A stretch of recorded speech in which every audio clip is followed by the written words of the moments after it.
হযরতে মূসা আলাইহিস সালাম ফেরাউনের কাছে গেলেন আর দাওয়াত দিলেন, ফেরাউন পড়ে নাও লা ইলাহা ইল্লাল্লাহ। ফেরাউন বলেছে মা আলিমতু লাকুম মিন ইলাহিন গায়রি, আমি তো জানি না আমি ছাড়া আরো কোনো ইলাহ আছে, এ কথা আমার জানা নাই, সুতরাং আমি হচ্ছি ইলাহ আর তুমি বলছো লা ইলাহা। তার মানে হচ্ছে ওই সময় পয়গম্বরেরা, আল্লাহর নবীর সাহাবীরা তারা জানতেন যে আমরা কিসের দাওয়াত দেই, আর যারা শুনতো তারাও বুঝতো কিসের দাওয়াত শুনতেছি। যখন হযরতে মূসা আলাইহিস সালাম দিলেন, ফেরাউন বলল আমি তো জানি না যে আমি ছাড়া আরো কোন ইলাহ আছে, আইনদাতা তো আমি, তুমি নতুন কোথা থেকে আইনদাতা নিয়ে আসছো? ফেরাউন বলছে দেখো আমারে বাদ দিয়া যদি অন্য কাউকে ইলাহ বলে তুমি মানো আর সেই শিক্ষা যদি জাতিকে দাও, তাহলে আমি তোমাকে ধরে লাআজআলান্নাকা মিনাল মাসজুনিন, আমি তোমাকে কারারুদ্ধ করব, আমি তোমাকে জেলখানায় ঢুকিয়ে দেব। রাষ্ট্রশক্তি প্রথম বাধা দিল কারা? বলেন সবাই। সেই বাধা কি ওখানে শেষ হয়েছে না এখনো আছে? আছে কিনা জোরে বলেন। আমি তোমাকে জেলখানায় ঢুকাবো। হযরতে মূসা আলাইহিস সালাম বলেন ফেরাউনের জেলের ভয় আমি করি না, আমাকে জেলের ভয় দেখায়া লাভ নাই, আমি আল্লাহ পাকের পয়গম্বর। হযরতে মূসা আলাইহিস সালাম, ফেরাউনের দলবল আছে, লোক লস্কর আছে, তার অস্ত্রের অভাব নাই। আল্লাহ রাব্বুল আলামিন মূসা আলাইহিস সালামের কাছে একটা অস্ত্র দিয়া দিলেন, দিছিলেন কিনা? আল্লাহ পাক হযরত মূসা কে বলেছেন ওয়া মা তিলকা বিয়ামিনিকা ইয়া মূসা, মূসা রে তোমার হাতে ওটা কি? মূসা আলাইহিস সালাম বললেন এটা লাঠি। আল্লাহ পাক বললেন ফেলে দাও লাঠি, লাঠি ফালায় দিলেন। কি হয়ে গেল? হিয়া হাইয়াতুন তাসআ, লাঠি পড়ে সাপ হয়ে গেল। সাপ দেখে নবী ওলি হোক, সাহাবী হোক আর আলেম হোক, সাপ দেখলে ভয় করে না মানুষের? মূসা আলাইহিস সালাম ভয় পাইছে। আল্লাহ রাব্বুল আলামিন হযরত মূসাকে শোনায় দিলেন খুযহা ওয়া লা তাখাফ সানুঈদুহা সিরাতাহাল উলা, খুব ধরো, লা তাখাফ, ভয় পেও না। আল্লাহ বলছেন ধরো, ভয় পেও না। ধরার সঙ্গে সঙ্গে স্বাভাবিক অবস্থায় ফিরে আসবে, আবার লাঠি হয়ে যাবে। এখন আল্লাহ বলছেন ধরো, মূসা আলাইহিস সালাম কি ভয় পাওয়া উচিত হবে? মূসা আলাইহিস সালাম কি ভয় পাইছিলেন? কারণ হচ্ছে এই দুশমনের শক্তিটা খুব বড়ই দেখা যায়, মনে হয় যেন অনেক বড় কি জানি কি। আল্লাহ পাক বলছেন ইন্না কাইদাশ শায়তানে কানা দাঈফা, শয়তানের চক্রান্ত যতই তুমি মনে করো অনেক ষড়যন্ত্রের জাল বিস্তার হয়ে আছে, আল্লাহ কয় কিছুই না, দাঈফা অত্যন্ত দুর্বল। আল্লাহ পাক বললেন ধরো, মূসা আলাইহিস সালাম সাপ ধরলেন, সঙ্গে সঙ্গে লাঠি হয়ে গেল। ফেরাউন বরদাস্ত করলো না, রাষ্ট্রশক্তির পক্ষ থেকে আক্রমণ শুরু হলো। অপরাধ কি? মূসা আলাইহিস সালামের অপরাধ কি? কি অপরাধ? মাশাআল্লাহ বুঝতে পেরেছেন। অপরাধ হচ্ছে তিনি বলেছেন লা ইলাহা, জোরে বলেন লা ইলাহা ইল্লাল্লাহ। এই কালেমাকে আজ আমরা ভিক্ষার বুলি বানাইছি। এটা হলো সার্বভৌমত্বের বুলি, এটা হচ্ছে আল্লাহ পাকের সার্বভৌমত্বের কথা। এই কালেমার জাত, এর আঘাত পয়গম্বররা মেরেছেন। হযরতে মূসা আলাইহিস সালাম যখন বলেছেন লা ইলাহা ইল্লাল্লাহ, এই ধাক্কা ফেরাউন বরদাস্ত করতে পারে নাই। দরিয়ায় নীলের ভিতরে আল্লাহ পাক ডুবাই শেষ করে দিয়েছেন, দেন নাই? হযরতে মূসা আলাইহিস সালাম তার উম্মতেরা দরিয়ার পাশে বসে দ্বীনি কথাবার্তা বলতেছেন। এমন সময় ফেরাউন, তার শত্রু হচ্ছে মূসা আলাইহিস সালাম। শত্রু কেন? মূসা কি ফেরাউনের পাকা ধানে মই দিয়েছে নাকি? বলেন আপনারা। তার হালের গরু পিটায় মারছে নাকি? অপরাধ হলো তিনি আল্লাহর জমিনে আল্লাহর আইন প্রতিষ্ঠার কথা বলেছেন। এই শুধুমাত্র এই অপরাধে ফেরাউন তার দলবল নিয়ে 3 দিক থেকে আক্রমণ করেছে। মূসা আলাইহিস সালামের উম্মতেরা ভয় পেয়ে গেছেন। তারা বলছেন ইন্না লামুদরাকুন, আমরা পাকড়াও হয়ে গেছি। 3 দিকে সারাশি আক্রমণ, 3 দিকে শত্রু, একদিকে দরিয়া, পালাবার রাস্তা আছে? হযরত মূসা আলাইহিস সালাম ভয় পেয়ে গেলেন, সারেন্ডার করলেন না। হযরত মূসা আলাইহিস সালাম বললেন কাল্লা, কখনো নয়, ভয় পাওয়ার কোনো কারণ নাই। রব্বি সায়াহদিন, অবশ্যই আমার রব আমার জন্য রাস্তা করে দিবেন, ভয় পাইও না, আমার রব রাস্তা করে দিবেন। আল্লাহ রাব্বুল আলামিন হযরত মূসা আলাইহিস সালামকে অর্ডার করলেন হাতের লাঠি দিয়া দরিয়ার উপরে আঘাত করো। হযরতে মূসা আলাইহিস সালাম দরিয়ার উপর আঘাত করলেন। রাস্তা ছিল দরকার একটার, এক বাড়িতে আল্লাহর হুকুমে লাঠি দিয়ে একটি আঘাত করার সঙ্গে সঙ্গে হযরত মূসার তার সঙ্গী সাথী দরিয়া পার হওয়ার জন্য দরিয়ার মধ্যে দিয়ে আল্লাহ 12টা রাস্তা পয়দা করে দিলেন। সে আল্লাহ আছে না নাই? এত আসতে বলেন কেন? ভয় পাওয়ার কারণ আছে। রাষ্ট্র শক্তি বাধা দিয়েছে সমস্ত নবীদেরকে। কেন? নবীদের চরিত্র খারাপ? জোরে বলেন, নবীদের চরিত্র খারাপ? নবীদের চাইতে মাসুম বেগুনাহ উন্নত চরিত্রের মানুষ আল্লাহর আকাশের নিচে জমিনের উপরে আর হয় নাই। নেতা হচ্ছেন সেই ব্যক্তি যিনি বলেছেন, ও আমার স্ত্রীরা, ও আমার সাহাবীরা, রাতের আধারে আমার মধ্যে যা আচরণ দেখতে পাও, দিনের আলোতে আমার মধ্যে যা দেখতে পাও, সবগুলি খুলে খুলে মানুষের কাছে বলে দাও। তার নাম বিশ্বনবী মুহাম্মদ রাসূলুল্লাহ সাল্লাল্লাহু আলাইহি ওয়াসাল্লাম। ইসলামের মূল দাওয়াতটা হলো ফিতরাত অনুযায়ী দাওয়াত দেওয়া হয়েছে। মানুষ যেন মাথা নত করে, গোলামি করে। এজন্য আল্লাহ রাব্বুল আলামিন বলেছেন যে আমি মানুষ এবং জিনকে সৃষ্টি করেছি, তার কারণটাই হলো মা খালাকতুল জিন্না ওয়াল ইনসা ইল্লা লিয়াবুদুন।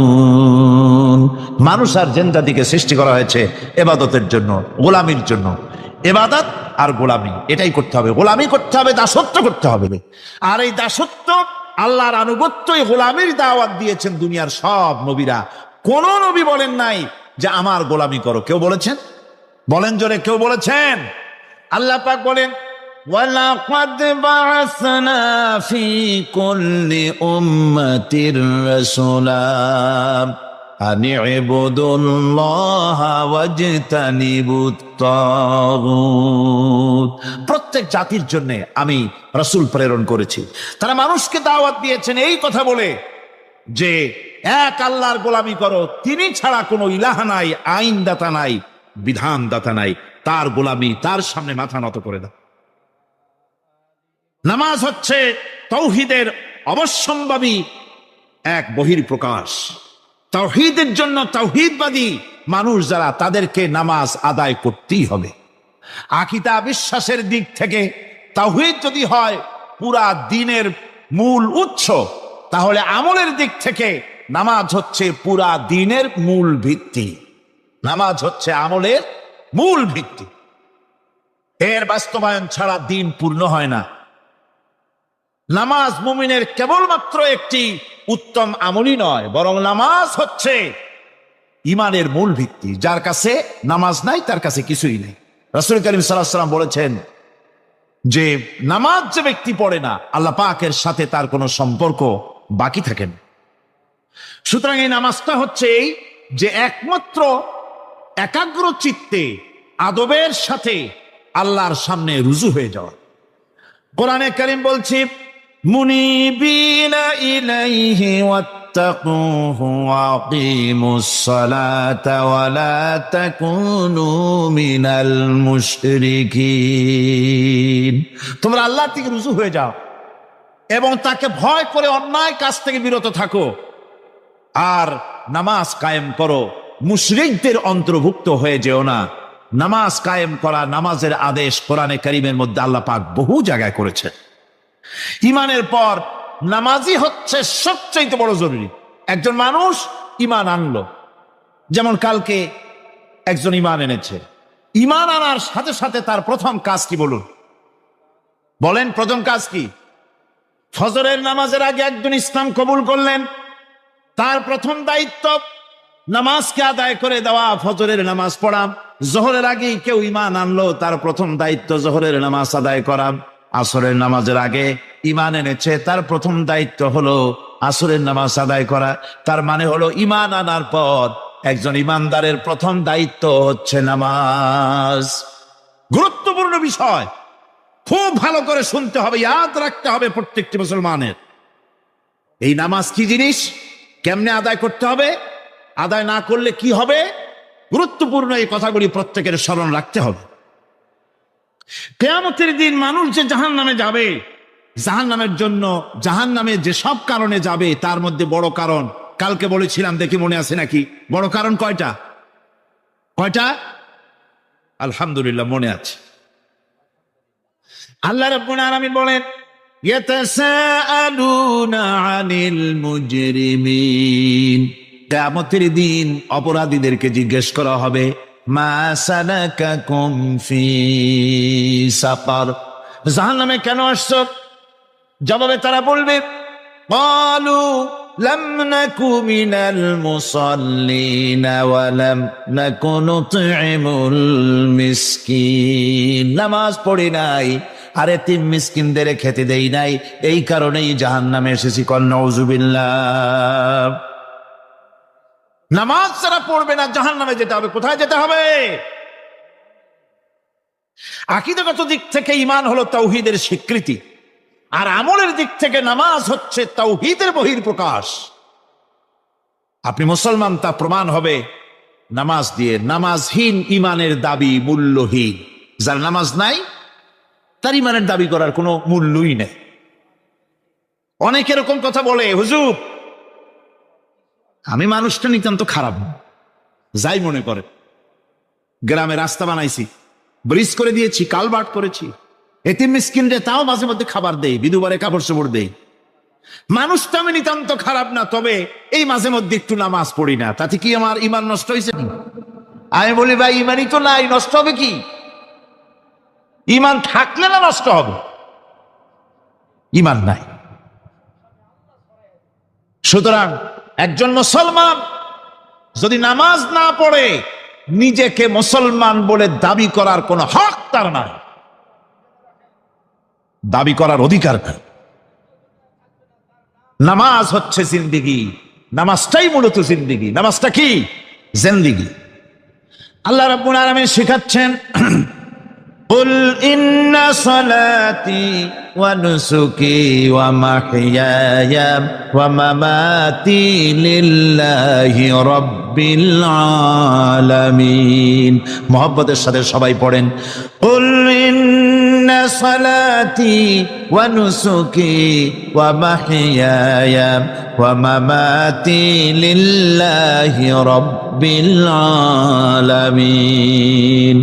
বলো আমার নামাজ, বলো আমার নামাজ, আমার কোরবানি, আমার হায়াত, আমার মত সবকিছুই আল্লাহ রব্বুল আলামিনের জন্য নিবেদিত। আমার বেঁচে থাকা, আমার মরে যাওয়া সব আল্লাহর জন্য। সে আল্লাহ রব্বুল আলামিন, তার জন্য সবকিছু নিবেদিত করতে হবে। আল্লাহ পাকের গোলাম আমাদের বানিয়েছেন, আল্লাহ আমাদের গোলামি করা লাগবে। আর গোলামির নমুনা যাকাত দিয়া, হজ দিয়া, দাম দিয়া, সদকা দিয়া, কোন জিনিস দিয়ে নামাজের মতো গোলামির উৎকৃষ্ট প্রমাণ বা নমুনা আর কিছুতে নাই। আমি যে গোলাম তার উৎকৃষ্ট প্রমাণ হচ্ছে নামাজ। নামাজেই একটা মানুষ গোলামির অনুভূতিতে তাকে নিয়ে যায়। বাদশাহ হোক, মন্ত্রী হোক, পীর হোক, মৌলানা হোক, মুহাদ্দিস হোক, বড় লোক হোক, গরিব হোক, পুরুষ হোক, নারী হোক, যাই হোক, নামাজে দাঁড়াইলো, একেবারে কান্ডারে ধরিয়া, কানের কাছে হাত দিয়া, হাত দুটো বাঁধিয়া, মাথা নিচের দিকে দিয়ে দাঁড়ায় গেল। কিসের মতো? আসামি, আসামির মতো, গোলামের মতো। সুবহানাল্লাহ। এদিক ওদিক তাকাইতে পারবা না, চোখটা থাকবে সেজদা যেখানে দিবা সেখানে। তাকানো নিষেধ, সেজদার দিকে তাকাও। এরপরে যখন রুকুতে গেলেন, গোলামের নমুনা হয়ে গেল। গোলামের এরকম মাথা নিচু করে থাকতে হয় প্রভুর সামনে। গেলেন, রাজা, বাদশা, বড় লোক, সব অহংকার চূর্ণ হয়ে গেল। নাক আর কপাল দিয়া আমার মাবুদের দরবারে মাথাটা লাগাই দিলাম জমিনের উপরে। সুবহানাল্লাহ। আমি আমার ভাষায় বলি, আমি আমার ভাষায় কথাটা এভাবে বলি, এই জমিনটা যদি কাগজ হয় আর আমার নাকটার কপালটা যদি কলম হয়, তাহলে আমি যে গোলাম দৈনিক 5 বার আমার নাক আর কপাল দিয়া জমিন নামক কাগজের উপরে দাস খতের উপরে দৈনিক 5 বার নাকার কপাল দিয়া সই করে দেই, আল্লাহ আমি তোমার গোলাম, আর কারো গোলাম নই, আমি একমাত্র তোমার গোলাম। ঘুমের থেকে উঠে সেজদা দিয়ে বলি, দুপুরের সময় কাজ ফেলাইয়া আর একবার বলি, বিকেল আসার আগে আসরে আর একবার বলি, দিন যখন শেষ হয় আর একবার বলি, রাতে যখন শুতে যাই আর একবার সেজদা দিয়া ঘোষণা করি, মাবুদ আমি তোমার গোলাম। সুবহানাল্লাহ। নামাজ হচ্ছে ইসলামের গণ্ডির মধ্যে প্রবেশের প্রমাণ। কোরআনে কারীম বলছে, ফাইন তাবু ওয়া আকামুস সালাতা ওয়া আতাউজ যাকাতা ফাইখওয়ানুকুম ফিদ্দীন। সূরা তওবা এসেছে, তারা যদি তওবা করে আর নামাজ কায়েম করে, যাকাত যদি আদায় করে, তাহলে এখন তোমাদের সে দ্বীনি ভাই, এখন ভাই হয়ে গেল। একটু আগে ছিল কাফের মুশরিক, এখন তোমার দ্বীনি ভাই। দ্বীনের গণ্ডির মধ্যে প্রবেশ করা, কলেমা পড়ার সাথে সাথেই নামাজ। নামাজ হচ্ছে দ্বীনের প্রধান গেট, দ্বীনের প্রধান তোরণ। দ্বীনের মধ্যে প্রবেশ করার জন্য এই গেট দিয়ে প্রবেশ করতে হবে। সুতরাং এই নামাজের এতই গুরুত্ব দেওয়া হয়েছে। ইসলাম যদি ক্ষমতায় আসে, আল্লাহ যেন এনে দেন, জোরে কোন আমিন। ইসলাম যদি ক্ষমতায় এসে যায়, রব্বুল আলামিন তাফসীরে মাহফিল কোরআন সামনে নিয়ে আশা করে তোমার দরবারে দোয়া করি, এই বিশাল জনসমুদ্রের দোয়া কবুল করো মাবুদ গো, এই বাংলাদেশকে ইসলামের দেশ বানাইয়া দাও।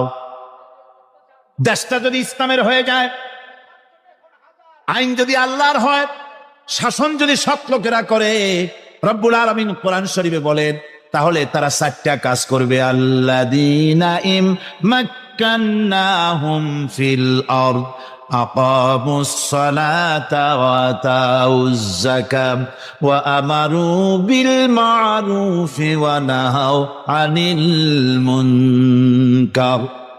মুমিনেরা ক্ষমতায় এসে প্রথম যে কাজটা করবে, প্রথমে ক্ষমতা এসেই নামাজ বাধ্যতামূলক করবে। প্রথম কি?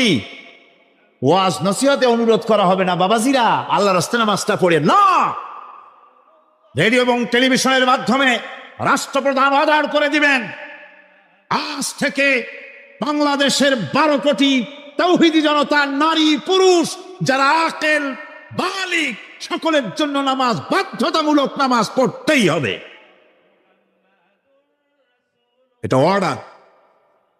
বেলা যখন 1টা বেজে যাবে, বেলা যখন 1টা বাজবে, সমস্ত মসজিদে আজান শুরু হয়ে যাবে।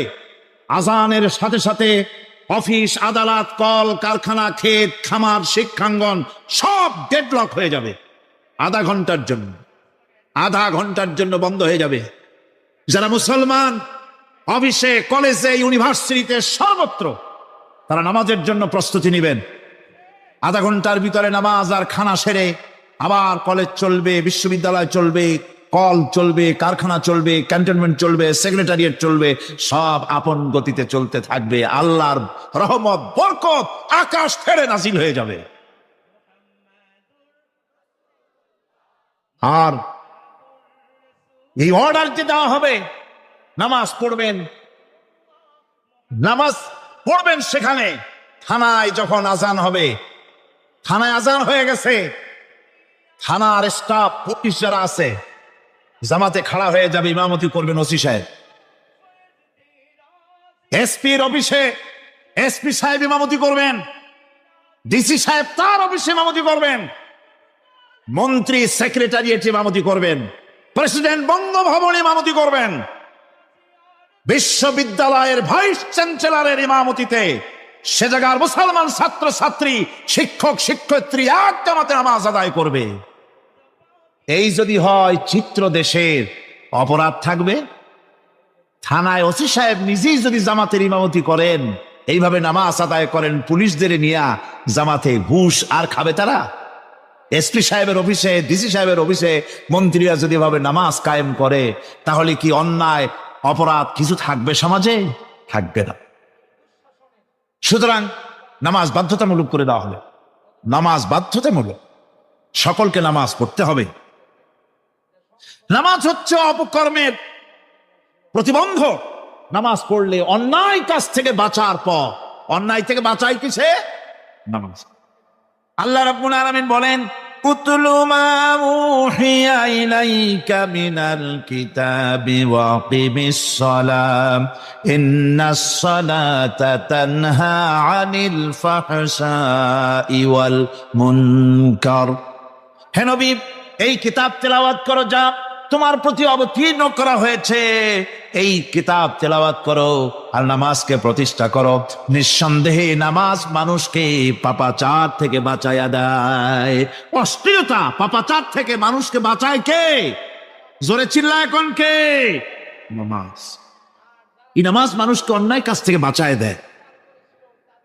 নামাজ যে মানুষকে অন্যায় কাজ থেকে বাঁচায়, কেমনে বাঁচায়? আমরা যে নামাজ পড়ি, এই নামাজে তো আমাদেরকে অন্যায় কাজ থেকে বাঁচাইতে পারে না। নামাজি বহুত মানুষ আছে অন্যায় করে, করে কিনা? কন না, করে না? করে। নামাজি অথচ অন্যায় করে। আর আল্লাহ বলছেন নামাজিকে, নামাজ তাকে অশ্লীলতা থেকে ফিরায়। তাহলে কথা কারটা ঠিক? আল্লাহটা। জোরে বলেন, কারটা ঠিক? অবশ্যই আমার আল্লাহর কথা হক। প্রথম যে কথাটা সেটা হচ্ছে এই যে আমরা যা নামাজে পড়ি আমরা তা বুঝি না। কথা ঠিক কিনা? আমি যদি এখন প্রশ্ন করি সামি আল্লাহু লিমান হামিদা অর্থ কি, কন? ফার্স্ট ডিভিশনে কয়েকটা লেটার নিয়ে ফেল করবেন, এরকম লোক আছেন না নাই? সুবহান রাব্বিয়াল আলা অর্থ কি জানি না। সুবহান রাব্বিয়াল আযীমের অর্থ কি জানি না। দোয়া কুনুত অর্থ কি জানি না। তাশাহুদ অর্থ কি জানি না। সূরা ফাতিহার অর্থ কি জানি না। এমন কি উযুর মধ্যে কয়টা ফরজ তাও অনেকের জানা নাই। কথা কি বেশি বললাম না ঠিক বলছি? একজনের জিজ্ঞেস করলো, মিয়া উযুতে কয় ফরজ? ভাই হুজুর কি মনে করেন যে বুঝি জানি না? এটা তো সাধারণ ব্যাপার, বলেন না কয় ফরজ? উযুতে তো 17 ফরজ। কি কি কয়? হাত ধোয়া, পাও ধোয়া, মুখ ধোয়া, নাক ধোয়া, চোখ ধোয়া, জিহ্বা ধোয়া, মাথা ধোয়া। বলতে বলতে গুনে দেখা গেল প্রায় 19টার মতো বলছে। বলা হলো, মিয়া বললেন আপনি উযুতে ফরজ 17টা, কইলেন আপনি 19টা। কয় হুজুর জানি আরো, বলি না আপনাদের ভয়তে। উযু জানে না, নামাজ জানে না, তাকে এই নামাজ কেমনে ফিরাবে অন্যায় কাজ থেকে? কথা বুঝতে পেরেছেন? নামাজে আল্লাহু আকবার বললাম, এরপরে সানা পড়লাম, তারপরে সূরা ফাতিহা পড়লাম। সূরা ফাতিহার ভেতরে যে সমস্ত কথাগুলি বললাম সেই কথাগুলি বুঝি না, কি বলেছি তাও জানি না। এরপরে সুবহান রাব্বিয়াল আলা বলেছি, সুবহান রাব্বিয়াল আযীম বলেছি, সামি আল্লাহু লিমান হামিদা বলেছি, অর্থ কি জানি না। আল্লাহ তা শুনতে পান, যে ব্যক্তি আল্লাহর প্রশংসা করেন তিনি তা শুনতে পান। নামাজের মধ্যে আইডিয়া দেওয়া হচ্ছে, তুমি যে আল্লাহর জন্য নামাজ পড়তেছো, প্রশংসা করতেছো, এটা এমন নয় যে আল্লাহ পাক দেখছেন না বা শুনতেছেন না। তুমি যা বলতেছো, প্রশংসা করতেছো, আল্লাহ পাক তা শুনতে পাচ্ছেন। সামি আল্লাহু লিমান হামিদা। সুবহান রাব্বিয়াল আলা। আমি মহান সর্বশ্রেষ্ঠ আল্লাহ রাব্বুল আলামিনের পবিত্রতা ঘোষণা করছি, আমি তার প্রশংসা করছি। সূরা ফাতিহার কি আমরা বলি আপনারা ব্যাখ্যা দেখে বুঝে নিয়েন, সেগুলি আমি এখানে বলে বাকি কথা সব শেষ করতে পারবো না। নামাজে কি পড়েন সেটা যদি জানতেন, অবশ্যই আল্লাহ রাব্বুল আলামিনের কথা কার্যকরী হয়ে যেত। ইন্নাস সালাতা তানহা আনিল ফাহশাই ওয়াল মুনকার। নামাজ মানুষকে পাপের কাজ, অশ্লীলতা থেকে ফিরাতে পারে। আল্লাহ ইন্না বসাইছেন, নিশ্চয়ই, বেশক, অবশ্যই নামাজ পাপ থেকে ফিরাবে। কিন্তু কেমনে ফিরাবে নামাজ তো বুঝি না। নামাজ তো বুঝি না, খালি সেজদা দেয় জনমের মতো। আর সেজদা কি? নামাজে যদি দেখে ইমাম দেরি করতেছে, আত্তাহিয়াত পড়তে দেরি হয়ে যাচ্ছে, পিছন থেকে সিগন্যাল মারে, ঠিক কিনা? বেয়াদব, বেয়াদব। তোমার নামাজ, তোমার আত্তাহিয়াত আগে শেষ হয়েছে, তাতে কি হয়েছে? চুপ করে বসে থাকো। ইমামকে কাশি দিয়া সতর্ক করার অধিকার তোমার নাই। যদি ইমামকে সতর্ক করার জন্য কাশি দিয়ে থাকো, তোমার নামাজ ফাসেদ হয়ে যাবে।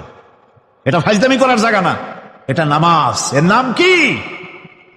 ধীরে সুস্থে নামাজ পড়তে হবে। অনেকে মসজিদটারে মনে করে জেলখানা। ঢুকতে যত দেরি, বেরোতে পারলে যেন বাসে যান ছটফট করে।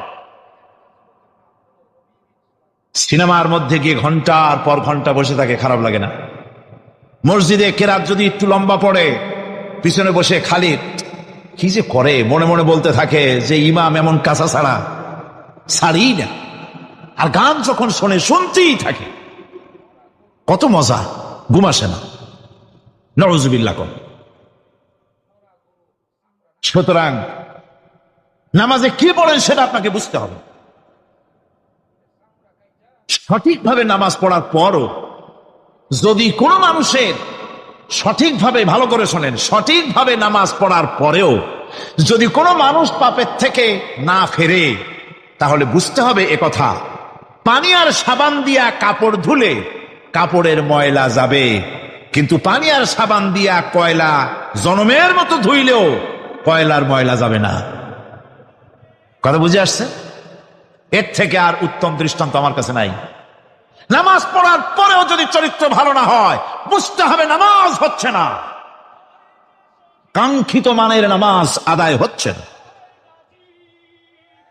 আল্লাহর নবী বলেছেন, যার নামাজ পাপ কাজ হতে ফিরাতে পারলো না, তার নামাজ নামাজি নয়। আবার শুনুন, রাসূল বলছেন, যার নামাজ তাকে পাপের কাছ থেকে ফিরাতে পারলো না, তার নামাজ নামাজ নয়, ওটি নামাজ হয় নাই, যার জন্য তার পাপ থেকে তারে ফিরাইতে পারছে না। আর কিয়ামতের দিন বেনামাজিরা সবচাইতে বেশি অপমানিত হবে। সবচাইতে বেশি অপমানিত হবে কারা? বেনামাজিরা। কিভাবে? يوم يكشف عن ساق ويدعون إلى السجود فلا يستطيعون। সেদিন কঠিন সময় আল্লাহ রাব্বুল আলামিন লোকদেরকে সিজদা করার জন্য বলবেন, কিন্তু যারা বেনামাজি ছিল দুনিয়ায়, তারা সিজদা দিতে পারবে না। বলেন নাউযুবিল্লাহ। অবস্থাটা কি হবে? খাশিআতান আবসারুহুম তারহাকুহুম যিল্লাহ। তাদের দৃষ্টি নিচু হবে, লাঞ্ছনা এবং অপমান তাদের উপরে চেপে বসবে, সিজদা দিতে পারবে না। আল্লাহ আমাদেরকে ক্ষমা করুন। কিয়ামতের দিন হযরত আদম আলাইহিস সালাম থেকে শুরু করে পৃথিবীর সমস্ত মানুষের সামনে আল্লাহ রাব্বুল আলামিন সিজদা করার জন্য অর্ডার করবেন।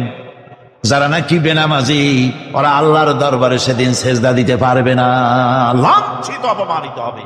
যারা কন নাউযুবিল্লাহ। নামাজ, মুমিনের নামাজ একরকম, মুনাফিকের নামাজ হলো আর এক রকম।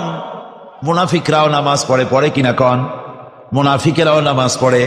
মুনাফিকেরা যখন নামাজ পড়তে যায়, আল্লাহ রাব্বুল আলামিন বলতেছেন, ওয়াইদা কামু ইলাস সালাতি কামু কুসালা। মুনাফিকেরা যখন নামাজ পড়তে দাঁড়ায়, নামাজে আসে ঠিক তারা, কিন্তু নামাজের জন্য দাঁড়ায় খুব শৈথিল্য ভারে, শৈথিল্য ভাবে দাঁড়ায়, কাহিলি, সুস্তি, এ জায়গা চুলকায়, পায়জামা ধরে টান দেয়, টুপিটা ঘুরে আয়, এদিক ওদিক তাকায়। মুনাফিকের নামাজ দেখলেই ঠিক পাওয়া যায় যে বেটা মুনাফিক। এইভাবে সে দাঁড়ায়। তার নামাজটা কি জন্য? ইউরাউনান নাসা ওয়া লা ইয়াযকুরুনাল্লাহা ইল্লা কালিলা। তাদের নামাজ হচ্ছে মানুষকে দেখাবার নামাজ। নাউযুবিল্লাহ। এখন দেখবেন এই মৌসুম আসছে, নামাজের মৌসুম, বেনামাজিদের নামাজের মৌসুম। জনসভা হচ্ছে, নির্বাচন আসতেছে, নামাজে রক্ত হয়ে গেছে, তাড়াতাড়ি আজান হয়ে গেল, টুপি না থাকলে রুমাল একটা মাথায় দিল, উজু আছে কিনা আছে, আল্লাহু আকবার, যা আছে কপালে হয়ে যাক। মানুষকে দেখাবার জন্য এরা নামাজ পড়ে। এরা আল্লাহর শরণার্থে নামাজ খুব কম লোকই পড়ে। এরা হচ্ছে মুনাফিক। দুনিয়া এবং আখিরাতে কল্যাণের জন্য একমাত্র মাধ্যম হচ্ছে নামাজ। দুনিয়াও যদি কল্যাণ চাই, আখিরাতেও যদি কল্যাণ চাই, তাহলে এর জন্য কি করতে হবে? কি করতে হবে? আমার কথা নয়, আল্লাহ রাব্বুল আলামিনের কথা শুনুন। রব্বুল আলামিন বলেন, ক্বাদ আফলাহাল মুমিনুন الذين هم في صلاتهم خاشعون والذين هم للزكاة فاعلون والذين هم لفروجهم حافظون নিশ্চিতভাবে সেই সব মুমিন কল্যাণ লাভ করবে নিশ্চিতভাবে তারা হচ্ছে ওই সব লোক যারা নিজেদের নামাজ ভীতি মিশ্রিত বিনয় ভাবে ভীতি মিশ্রিত অবস্থায় বিনয়ের সাথে যারা নামাজ আদায় করে, যারা বেহুদা কাজ থেকে বিরত থাকে, যারা যাকাতের পন্থায় কর্মতৎপর হয়, আর যারা নিজের লজ্জাস্থানকে হেফাজত করে।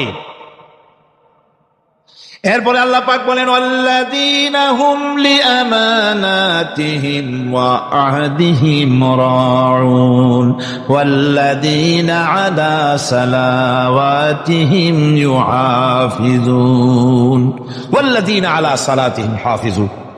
আর যারা তাদের আমানতকে পূর্ণ করে, আমানত এবং তাদের ওয়াদা চুক্তি পূর্ণ করে, এবং যারা নিজেদের নামাজ সমূহকে পূর্ণভাবে হক আদায় করে নামাজ পড়ে, নামাজের যারা হেফাজত করে, এরা কারা? এরা হচ্ছে উলাইকা হুমুল ওয়ারিসুন আল্লাযীনা ইয়ারিসুনাল ফিরদাউসা হুম ফিহা খালিদুন। এরা হচ্ছে সেই সব লোক, এরা উত্তরাধিকার হচ্ছে জান্নাতের উত্তরাধিকার, জান্নাতুল ফিরদাউসে আল্লাহ রাব্বুল আলামিন এই গুণ বিশিষ্ট লোকদের জন্য জায়গা করে দিবেন। জোরে কোন সুবহানাল্লাহ। নামাজকে পড়তে বলা হয় নাই, কোরআন শরীফে বলা হয়েছে নামাজ কায়েম করো। কি বলা হয়েছে কন্ত দেখি? নামাজ কায়েম করো, নামাজ পড়ো। এই কথা কিন্তু কোরআন শরীফে কোনো জায়গায় আছে নাকি? এখন কায়েম করা কারে বলে? একটা গুরুত্বপূর্ণ আরেকটি বিষয়, নামাজ কায়েম করতে বলা হয়েছে। কায়েম কি? কায়েমটা হচ্ছে দৃষ্টান্ত স্বরূপ বলা যায় যে জিনিসটা সমাজে প্রতিষ্ঠিত আছে ওইটারে বলে কায়েম হওয়া, আর যেটা প্রতিষ্ঠিত নাই ওটা কায়েম নাই। কায়েম মানেই হলো প্রতিষ্ঠিত থাকা। যেমন আমাদের দেশে, আমাদের সমাজে নারী পুরুষ শিশু বৃদ্ধ সকলেই কাপড় পরা, শাড়ি পরা, লুঙ্গি পরা, এই কাপড় পরাটা কায়েম আছে, প্রতিষ্ঠিত আছে না নাই? যার কারণে কাপড় পরা সমাজে কায়েম আছে বলে উলঙ্গ মানুষ সমাজে খুঁজে পাওয়া যায় না, পাগল ছাড়া, ঠিক কিনা? একটা বাচ্চাকেও যদি উলঙ্গ হতে বলেন এখানে 5 বছর 6 বছর একটা বাচ্চাকেও, সে কিন্তু রাজি হবে না, ঠিক কিনা? যেহেতু কাপড় পরা সমাজে প্রতিষ্ঠিত আছে সেহেতু উলঙ্গ মানুষ পাওয়া যায় না, কাপড় পরাটাই এখানে প্রতিষ্ঠিত। সুতরাং এখন অবস্থাটা এই হয়েছে, কাপড় পরা প্রতিষ্ঠিত আছে বলে কোন উলঙ্গ মানুষ এসে যদি এই মঞ্চে দাঁড়ায় আর বলে আমাকে একটু বক্তৃতা করতে দেন, আপনারা কি করবেন? মঞ্চে তো উঠতেই দিবেন না। উলঙ্গ মানুষ যদি কোনো চাকরি নিতে যায় ইন্টারভিউতে, তাকে লাইনে দাঁড়াইতে দেবে? দেবে না। এমন কি উলঙ্গ হয়ে যদি বাড়িতে প্রবেশ করে তার বউ দূর দূর করে তাড়ায় দেবে, ঠিক কিনা? যেহেতু সমাজের ভিতরে কাপড় প্রতিষ্ঠিত আছে সেই জন্য এই উলঙ্গ মানুষ পাওয়া যায় না। অনুরূপ ভাবে নামাজ যদি প্রতিষ্ঠিত হতো সমাজের ভিতরে, তাহলে বেনামাজি খুঁজে পাওয়া যেত না। চাকরি করতে গেলে সেখানে নামাজ মানদণ্ড হয়ে যেত, নামাজ পড়ে কিনা তা দেখে নেওয়া হতো। বেনামাজি লোক পাওয়াই যেত না যদি প্রতিষ্ঠিত থাকতো। প্রথম প্রশ্নই হতো তুমি নামাজ পড়ো কিনা। ইলেকশনে যদি একজন উলঙ্গ মানুষ এসে দাঁড়ায়, ভাইরা এবার আমার বোতল মার্কা বাক্স, উলঙ্গ মানুষ এসে ভোটে দাঁড়াইছে, আপনারা ভোট দিবেন? দিবেন। ওই যে কাপড় প্রতিষ্ঠিত আছে বলে, লুঙ্গি প্রতিষ্ঠিত সমাজে আছে বলে উলঙ্গ মানুষকে আপনি ভোট দিবেন না। নামাজ যদি প্রতিষ্ঠিত থাকতো সমাজে, বেনামাজি মানুষ যদি এসে মঞ্চে দাঁড়ায়া যতই বলতো আমি ক্ষমতায় গেলে এই করব সেই করব, নামাজ প্রতিষ্ঠিত থাকলে পরে বেনামাজিরে কেউ ভোট দিত না। নামাজ যদি প্রতিষ্ঠিত থাকতো তাহলে অফিসের অফিসার তো দূরের কথা, বেনামাজি অফিসের ঝাড়ুদারের চাকরিও তার কিসমতে জুটত না। যদি নামাজ প্রতিষ্ঠিত থাকত। এর নাম হলো নামাজ কায়েম হওয়া। নামাজ কায়েম থাকলে এই অবস্থার সৃষ্টি হতো। এই জন্য আল্লাহ পাক বলেছেন নামাজকে কায়েম করতে হবে। নামাজ হবে সব ভালো কাজের মানদণ্ড। সমস্ত ভালো কাজের মানদণ্ড কি? নামাজ। নামাজ আমাদেরকে বড় রকমের শিক্ষা দেয়। কি শিক্ষা দেয়? নামাজ আমাদের শিখায় ঐক্য আর ভ্রাতৃত্ব। ভ্রাতৃত্বের আর ঐক্যের শিক্ষা দেয়। এক নেতার আনুগত্য করা শিখায়। আমার বন্ধুগণ, এই নামাজের জামাতি আল্লাহর নবী জীবনের শেষ নামাজ জামাতে আদায় করেছেন। জীবনের শেষ নামাজটাও জামাতে আদায় করলেন। তখন তার এমন অবস্থা, এত অসুস্থ, দাঁড়াতে পারেন না, হাঁটতে পারেন না। দুইজন সাহাবীর কাঁধের উপরে ভর করে তারপরে বহু কষ্ট করে মসজিদে গিয়ে নামাজ আদায় করেছেন। খুতবা দিয়েছেন। বললেন, খুতবা দিতে গিয়ে বললেন, আজ থেকে মসজিদে নববীর চতুর্দিকের সকলের দরজা বন্ধ হয়ে যাবে, শুধু আবু বকরের দরজাটা খোলা থাকবে।